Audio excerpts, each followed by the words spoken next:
So I know there's an odd angle. You'll see why in a second. So I received the package today. It's something that I've been holding back from, but I have been hinting that a new product will be coming out.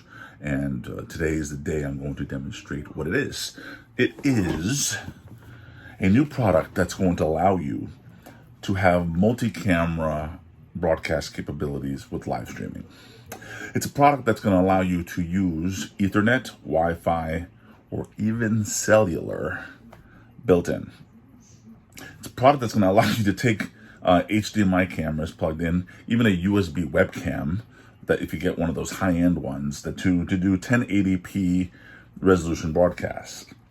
It's a product that's going to allow you to do multi-broadcasting, meaning multi-streaming to YouTube or Facebook or many other services.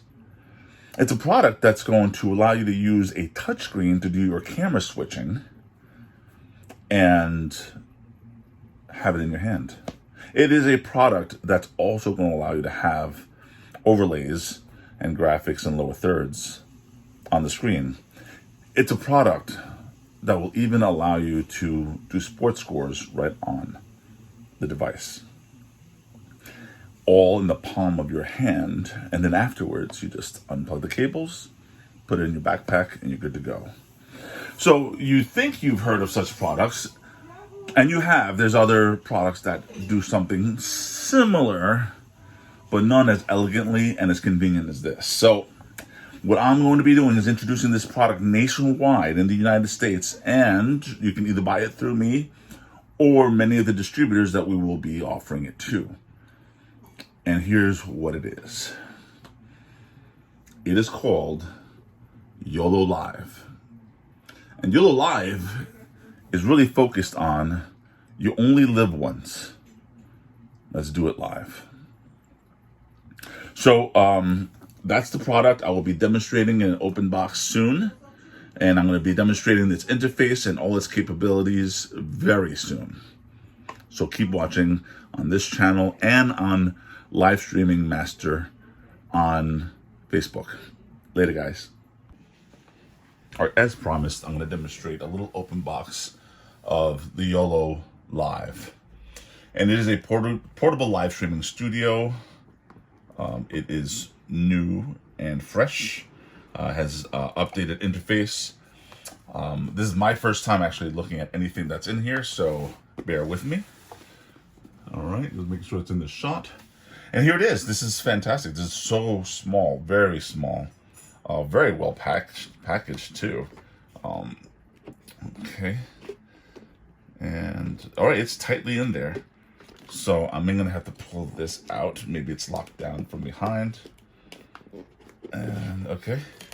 So, and inside you have cables, little access to a tripod mount, because it does have a tripod feature on the bottom of the device. And I'm going to pull out the device very carefully here. There we go. Oh, it's got a little manual there.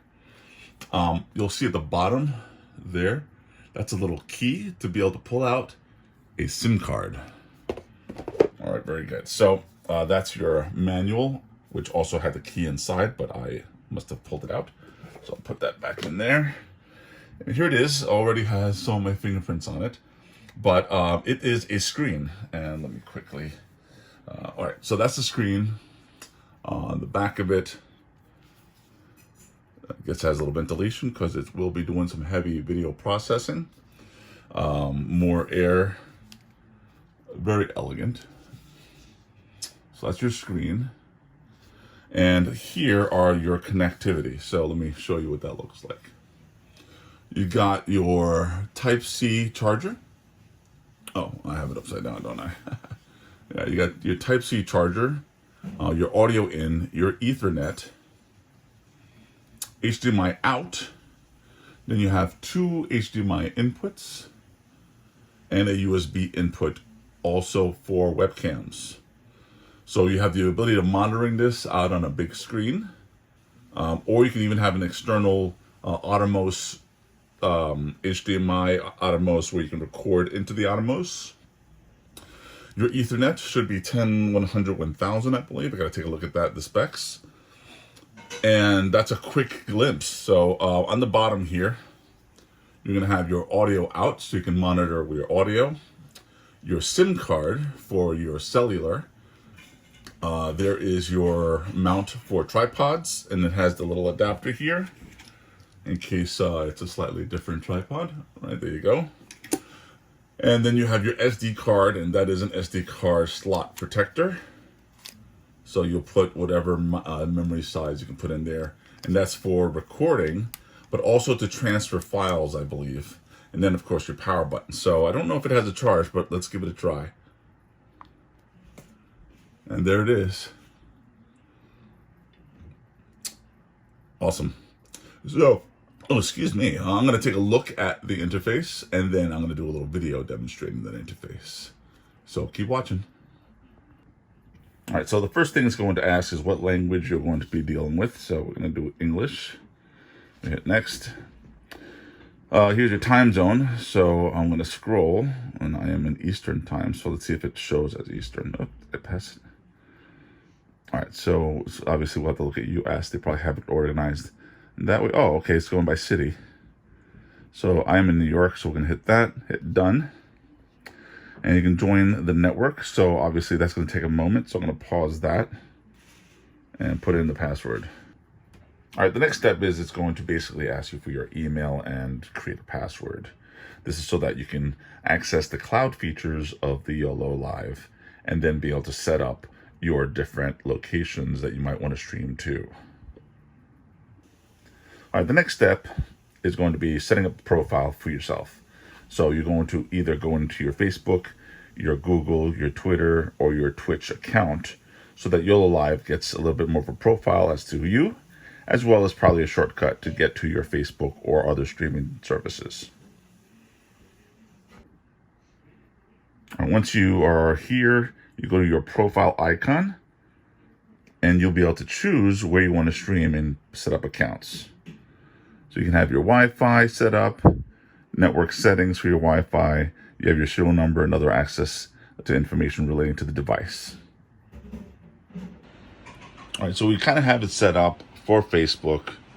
And before I get into that, it comes in the box with two HDMI cables, which is great because you want at least one to lead to a camera and at least another to lead to maybe a TV or a monitor, even though you can monitor the entire program from the screen. Or, of course, you can use a second one for yet another camera. But most cameras nowadays will do a mini HDMI to HDMI.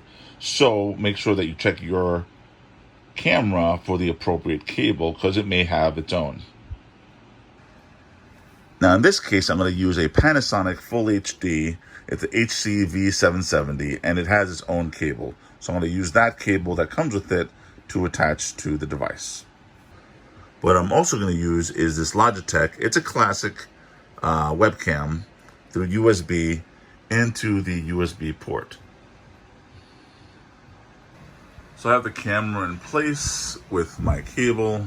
I have the webcam all set up, all plugged into the device.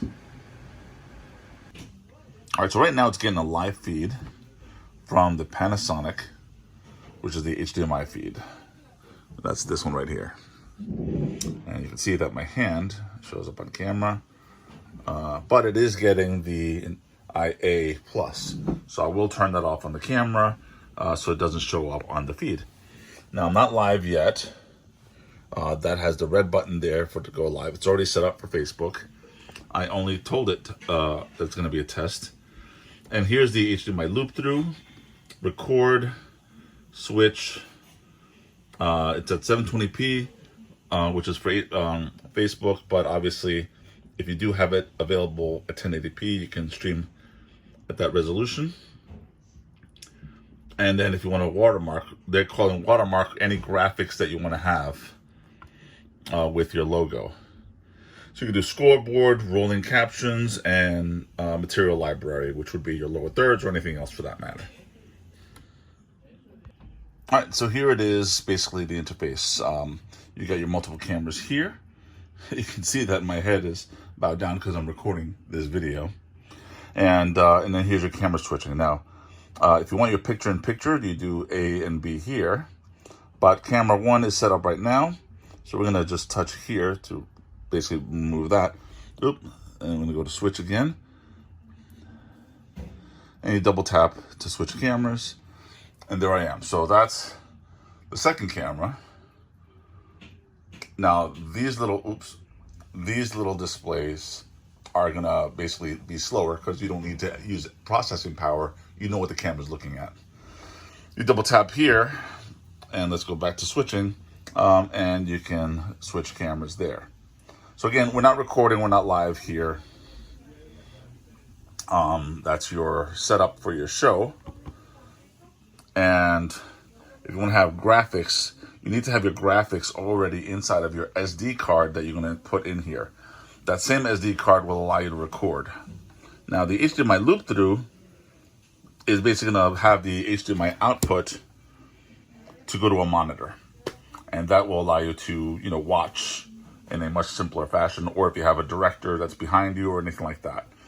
So that's for your charging.